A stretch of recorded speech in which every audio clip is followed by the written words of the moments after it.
Hello everybody, I'm Hope and welcome to another Naruto Shippuden reaction. Today, we're going to be checking out episode 296, that's right, we're back with the cannon, baby! Naruto's coming into the battle like, whoosh, whoo, I don't know what's going on, but it's time to go! Day 2 of the war is approaching, a lot of people are probably going to die, a lot of things are probably going to happen. I think this is where things are going to really heat up.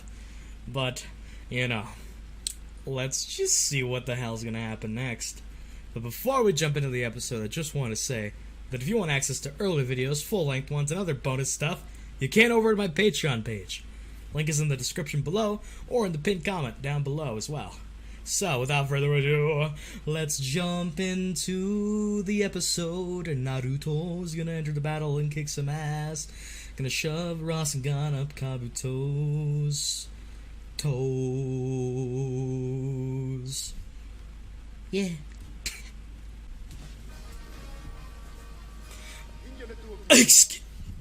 What? Hi, Shikaku. But the what? Yay, we're watching the news. I love that. Oh my God, is this real? Dude, don't. Come on. That's a bit rude. Stop, bro.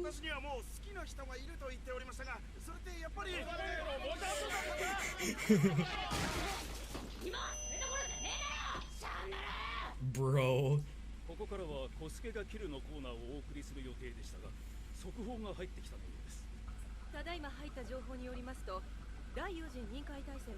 Killer B and Naruto are coming into the battle, prepared to fight whatever comes in their way.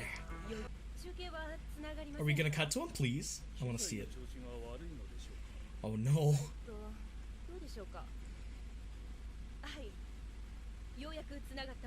Madara just breaks in. Hey y'all! Madara here. There he is.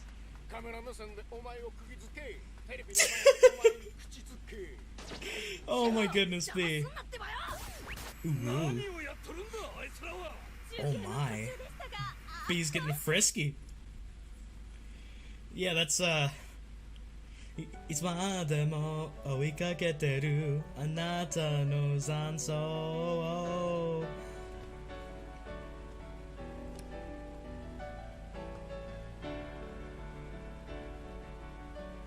このままでパウナナパウ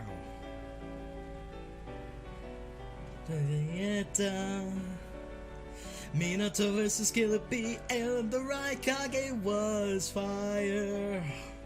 But now we're going to even higher ground. The war is amping up, so let us go and see what happens next. Madara comes and beats us into the ground and we all die. もしも夢ならば取り戻せないのならこの気持ちはどうして無つ前のまでも追いかけてるあの日の残像を悲しみに追いかける There's a lot of parts of this song that is really hard to sing. But it's one of the best openings. I love it.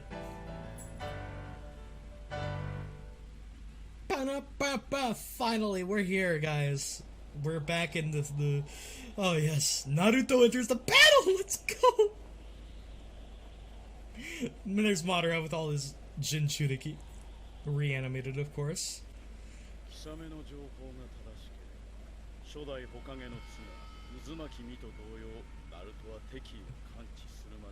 The wife of the first Hokage to sense the enemy. Yep.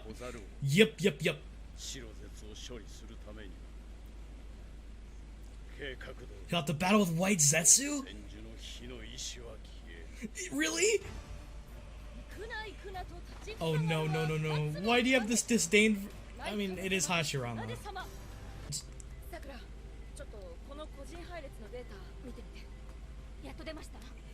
Genetic sequence data?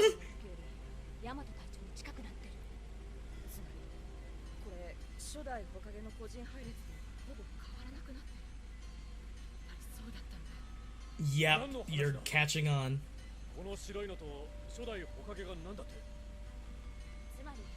What's this about the white guy in the first Kage?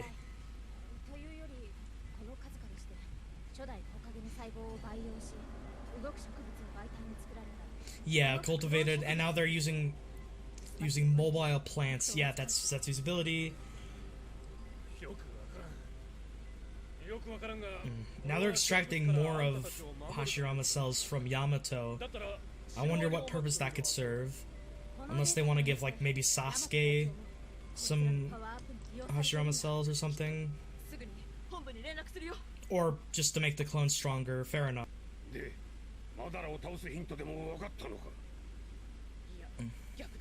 So I wonder if he's using the Hashirama cells to prolong his life, because he's probably like 100 years old, but he acts and moves like he's 30. The immortal being, like, look at this man, 100 years old and still kicking. It's fucking crazy. Yare yare does it. Yeah, it's a good thing to let them know. Okay.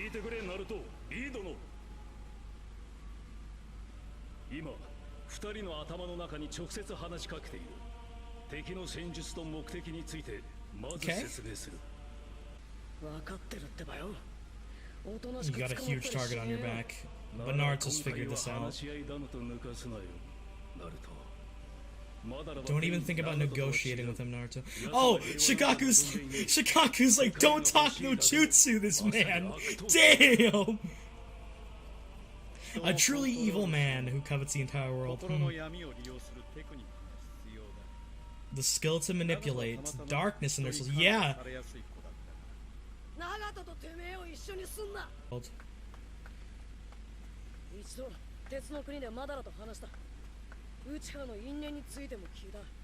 Yep. The destiny of hatred. Yeah. But Naruto thinks... Yes, he's feeling the darkness in his heart. He simply exploits hatred. Yeah, that's a good way of putting it, Shikaku. This is the ultimate foe right here. Yeah! Let's... Oh man, I'm ready for the smackdown to go down, dude. See? Supposedly immortal. Yeah, meaning, let's go. We're gonna test out his new abilities for real on some actual opponents.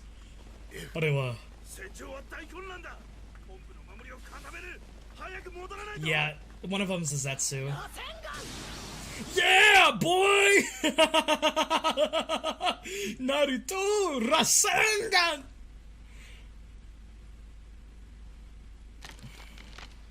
He just went in. Like, no chill. Yeah! Let the music hype you up, let the music hype you up, let's go, White Zetsu, it's time to roll! Rasengan, oh my god, there's 6 of them! Woo! Fan the Ross, oh my god! Rasengan! Woo! I can spread them out like flames, baby! Sword play, grab him and chuck him, grab him like a... Rasen Kyugan! So, oh my god, the amount of combo potential that this form gives Naruto. This music track is hype. What the f... Okay, Zetsu Vor no Jutsu. Leave it to me, Octopops. Mini Rasen, what the fuck? Oh my god, he just lifted a finger. Summoning Mayhem Jutsu. Yo, yes, using the frogs. Yosha! Dude, Naruto, you're so strong now! Kabuchi no Jitsu! Look at all of these. Oh, I'm over here busting a fat nut, dude. Holy fuck, those are big. Not unless a Naruto clone gets here. Yeah! Let's go! Rasengan! Os! What a fucking badass. Kabuto's like, Nani? I feel something.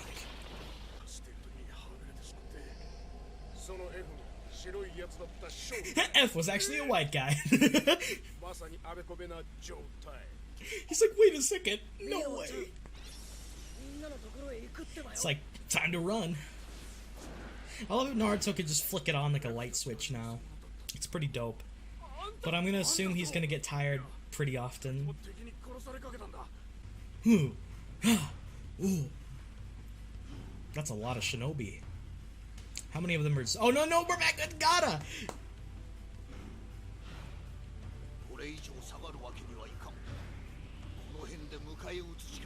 It's time to fight for real, man. Yeah!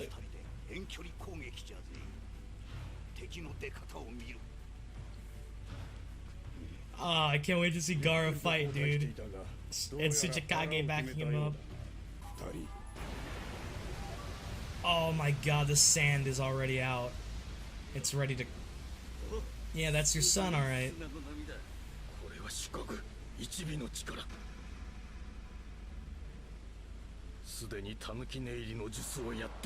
The playing possum jutsu.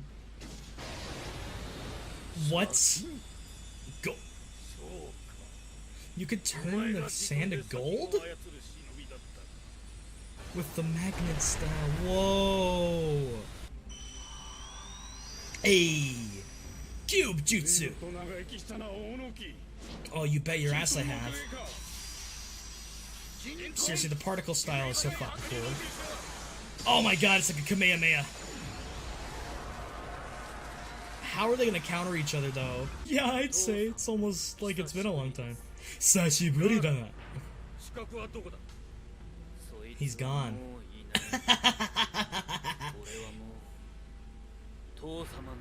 Yeah, you tell him, Gaara! You tell him! You tell his ass! Yes! Fuck yeah, dude. Ooh, a new ending!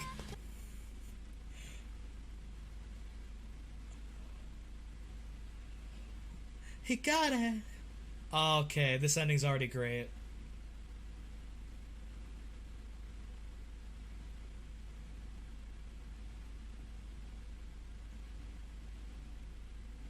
Oh man, this song. Aw, the swing. Classic. Ba, ba. Eating ramen while studying. Iruka sensei. Treating him. Kakashi. It's like going through all the years. I love it. Next up will be Sakura. Hey. I miss you, Sasuke. We'll get you back. And that's a promise of a lifetime. Woohoo!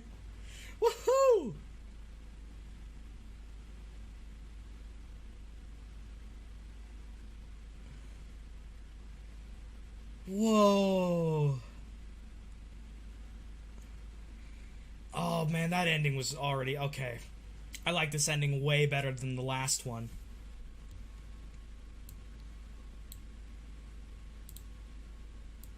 Oh my god. Hey, Kakashi! Would you look at that? Another banger of an episode! It's so good, man. It's like, these episodes... When we return to canon, we return strong, boys! Alright. Hello, everybody. I'm hoping I just finished watching episode 296 of Naruto Shippuden. And wow, I gotta say, that episode was bloody fantastic. Wow. So much brilliance tightly packed into one just good episode. But in this discussion, I'm gonna be fair. So, let's critique it a little bit. This episode had an interesting way of showing the previous events as sort of a recap, and it is a shame that like a good amount of this episode, like if I had to take all of the recap parts and some of the smaller pacing parts, it'd probably be like 4 minutes of the episode. And that's a little exaggerating. About like 3.5 minutes of the episode. And yes, that is admittedly a bit annoying, as you know there was like 10 fillers before this, but I will give them credit that they tried to do something innovative with it, which is do like this ninja news network thing, and they actually included a bit of comedy, and it's also there to help viewers who haven't tuned in for a while, and I do appreciate that a lot. And I really like the scene with Sakura. That was really funny. And Shikaku was just a treat to watch as well. I really like Shikaku's character. And overall, I didn't think it was done poorly. It could have been done way worse. And I appreciate that. I mean, there's really not much to say about it other than it was perfectly fine. And I don't really mind it. There's a lot of times where I think it's important to have patience when watching anime, especially long-running series, because at the end of the day, you really got to respect the amount of effort that the entire team behind these episodes go through to make these weekly episodes, and I greatly respect that a lot. And yeah, that was really my only major complaint about this episode. There was also a weirdly dragged out scene between these two shinobi who were like thinking that they were each other as Zetsu. That was a bit of a dumb scene. But other than that, the episode was completely, like, fucking great. So let's go ahead and start talking about the good parts of the episode. So, we start the episode with motherfucking Madara Uchiha with his gang of Jinchuriki. The Jinchuriki hosts are reanimated. He's given each of them a Rinnegan and some other ocular... Did he give him a Sharingan as well? It looked a little bit different, but it looks to be like an ocular eye. So basically, we learn that the first Hokage's wife, who was an Uzumaki, Mito, had the ability to sense enemy dangers, negative emotions, negative energy, and I really think that that's really, really cool how Naruto is able to attain this ability with the help of his mother's guidance to obtaining the Nine Tails abilities, because I think that greatly attunes him with his chakra, which provides him greater chakra control and chakra balance within him. So he's able to come to unlock these hidden Uzumaki abilities that are deep within him. And that is really, really cool. But as Madara said, this is all part of his plan, you see. Halting the ward to a stalemate at nighttime was all a ploy to set the Zetsus out as a surprise attack. In terms of guerrilla warfare tactics, Madara is incredibly intelligent here, because he both managed to eliminate a bunch of extra shinobi forces, including medical ninja, create discord within the remaining shinobi alliance, and also alert Naruto to come into the battle because of that sense of ability.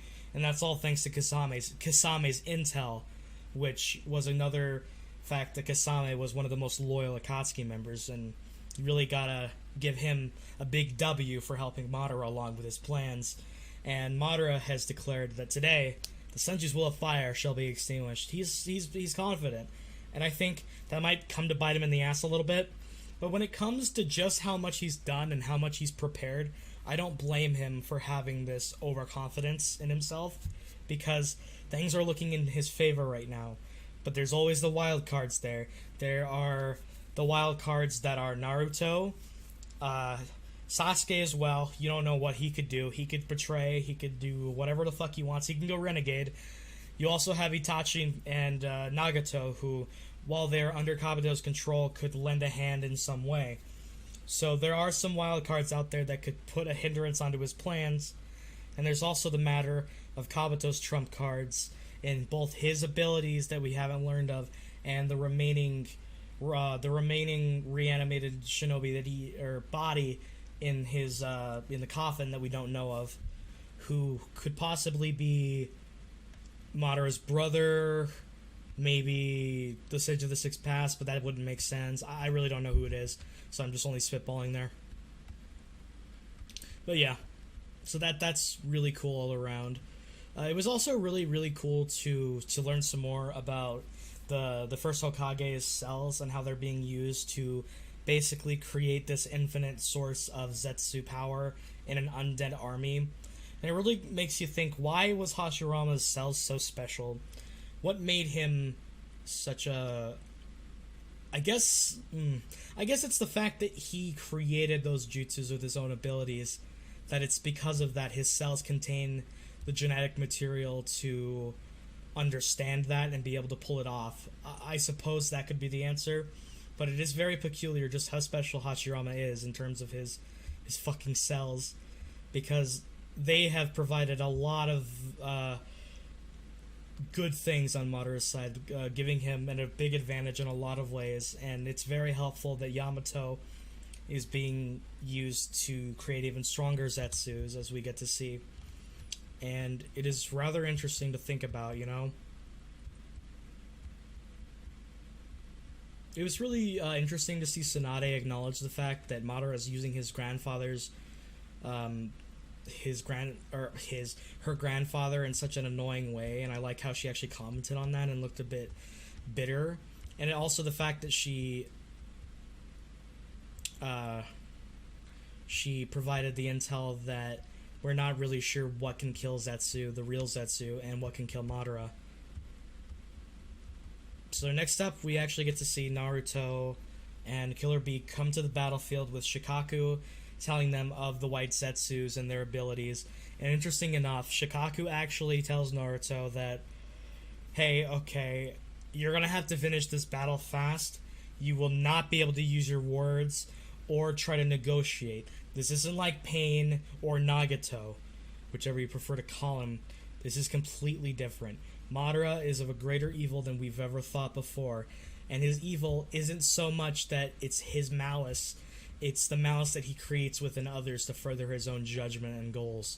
It is rather insane that Shikaku actually had the foresight to tell Naruto of this fact, because it was Shikaku's decision that ultimately allowed Naruto to head over to Nagato in the first place, if you remember, and that was because of Shikamaru's words to him about Naruto. It's also this interesting idea of, is Madara truly evil? Because to us, and to the audience and to the shinobi world, he is the ultimate evil because of not only the horrible things that he's done, but what he's trying to do. But the fact that you can find actual positives in his goal, and secondly, we don't know everything about him.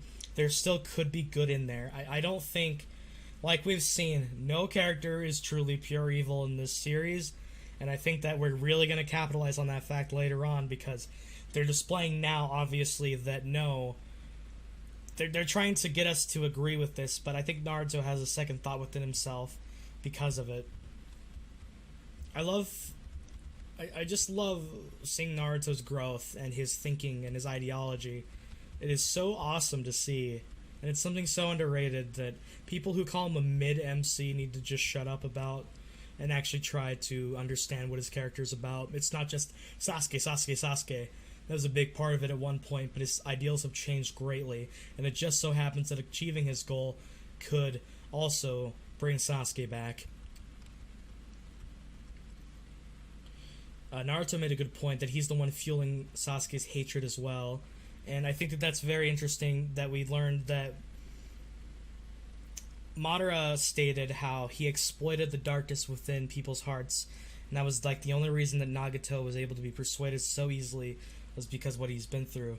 But I have a theory as well. What if Madara has been slowly manipulated or persuaded in a way before as well? Because that would make sense, because this series is all about manipulation and ninja who are used as tools to serve another's own gain. And I'm thinking, wouldn't it be interesting if Madara perhaps spoke from experience and used this to his own advantage? Because that would be quite interesting, I would say. What I liked about Naruto is he agrees that he's going to beat the ever-living fuck out of Madara, but he still says, then we can talk. You see, he's not done. He doesn't want to just kill this man. He wants to beat the shit out of him for everything that he's done, but then talk to him and come to a mutual understanding. And that's Naruto's way. He'll never go back on that. And that's what's respectful to me for him. It's fucking great. So, Killer Bee and Naruto enter the battlefield. Naruto is able to sense that with the squad leaders of fucking White Zetsu, he Rasengans this bitch immediately out of the field. And for some reason, the Zetsu turns into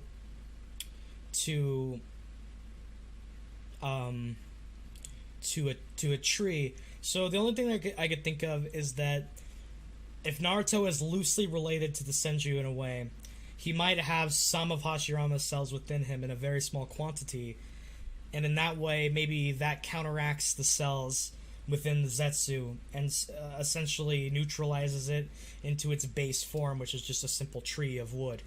That could be a reason why, but I'm not too sure.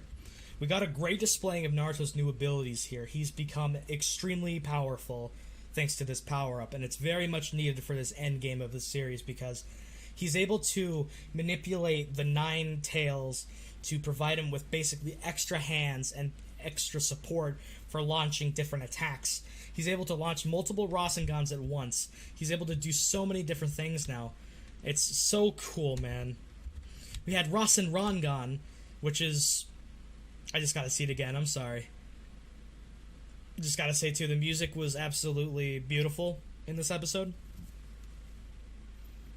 Da-na-na-na-na. Oh yeah, Zetsu transformed into a kaiju, and it was disgusting. I gotta see this attack. Come on, Naruto, do it. He's like, Killer Bee, I got this, fam. This man points his finger up. The finger splits into 2 hands, creates a Rasen Shuriken, and fucking tosses it like a mini frisbee at Zetsu, cutting him down to the roots. It's brilliant. It's so good. It is... I love it. I love it. And Rasen Rangan is having a bunch of Rasengans upheld and then bending down to the ground and forcing out the tails in his back to spread them out in all directions. It's a fan attack that works great against crowds. And there's also the fact that Naruto's actually using his frogs, his toads. He's not leaving behind Pervy Sage's ways. He's not leaving behind his Sage Jutsu. He's really utilizing all the techniques that he has to his disposal, and he's making sure to, again, use his multi-shadow clone jutsu to his advantage as he spreads everyone out into different corners of the field to get as many Zetsu and as many reanimated ninja as he can. He takes out a guy with a Kage Genkai instantly, in fact, and he's able to come to terms with what exactly he has to do from this point on. He's ready to fight. He's ready to save. As you couldn't tell, a big part of Naruto's character is not only his compassion and empathy, but when he obtained the 9 tails after overcoming the hatred within himself and realizing the true extent that his parents went to saving him, or allowing him to live and allowing him to one day become what he could, Naruto suddenly has the ability to sense this array of emotion, and that greatly fuels his desire to help.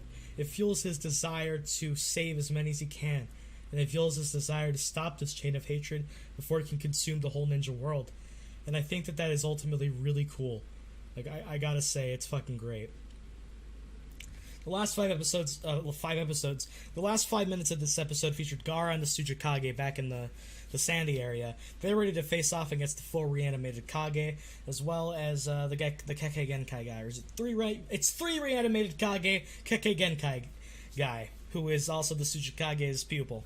So this scene had a lot of great moments. I love seeing the Tsujikage come up with his battle plans. Tsujikage is a really cool character, and I'm really glad that we get to see that some of the that the old Raikage says that he believes in the abilities of the generations past them and believes that they can take them down. There's also Gaara's dad, who's really a lot of cocky because he's able to combine gold dust into his sand powers to weigh the sand more than regular sand to then be able to force it down. And that is really interesting because he actually tells us that he used to use it to combat Shikaku when he would come out of Gaara. And That's fucking great because it gives us a reason to because if you remember, Gaara's dad absolutely hated Gaara, and he was always there in the city whenever Gaara would act up, and it would make sense that he would have an ability like this to neutralize Gaara's abilities back in the day. But something really, really amazing happened here, and I feel like it is just poetic. The fact that Gaara's dad believes that it's Shikaku who's controlling this sand, but it's Gaara, his son, alone. He's overcome himself. He's become a different man. He's the Kage now. He's no longer the Jinchuriki that you put inside me, is what he's trying to say. And he says it with such confidence and such, like, look at me now, Dad. Look what I was able to become. It's so cathartic. I really love that. And it's time for Gaara to take this motherfucker down and Tsuchikage to help out for an epic battle against these four. And I gotta say, it's gonna be lit. Okay. Before I wrap up the discussion, I do want to say, talk about the ending song. The ending song is incredible, and it's way better than the previous one. Not to say that the previous one was bad, but I really like how they keep displaying the water in like this like they choose this kind of like sky area with the water below, and I really love how Naruto's the one standing amidst this rain of sorrow looking up, whereas Sakura is is adjacent to both of them, sitting sideways against the ocean floor, whereas Sasuke is completely flipped all the way down in the ocean, sinking further and further. It's such a great way to represent all three of their current relationships and their ideals currently, and it shows Naruto's true growth as the only one of Team 7 thus far to truly be able to stand up to the weight of the world and its cruelty. And it also goes through a lot of OG Naruto, displaying the struggles of all of our characters and displaying the fact that once Sakura, Sasuke, and Naruto were amazing friends and how things were so easy to fall apart. And I really liked the song a lot. It was really pretty. I'm gonna have to look up the lyrics because they seem to be talking a lot about light, with Hikari being a focal point in the lyricism. But with that being said, this is an amazing episode, a true return to canon, and an absolutely brilliant one. If I had to give it a grade, I'd say it's a fucking A+. Sure that there was some odd pacing here and there, very select spots, and the recap was a little bit annoying, but I didn't really mind it. It was a fantastic episode, and I'm quite excited to see how Naruto goes from here. We're probably going to switch to Gaara next episode, which I can't really complain about that, and we get to see more goodness. Things are going to amp up. Madara's pretty much declaring that, hey, Tsuki no Me, it's happening today. Nothing can stop me. Well, I'm afraid that a few things are going to go not so according to plan. Alright, guys, I just want to say thank you so much. If you stayed all the way to the end of this episode, I really do appreciate it. It really means the world to me, and I love the heck out of you guys. And I want you to know that if it's morning, evening, day, or night, wherever it is that you are, please stay safe out there. Be sure to take care, and I love you. Thanks so much for your support. See you guys in the next one.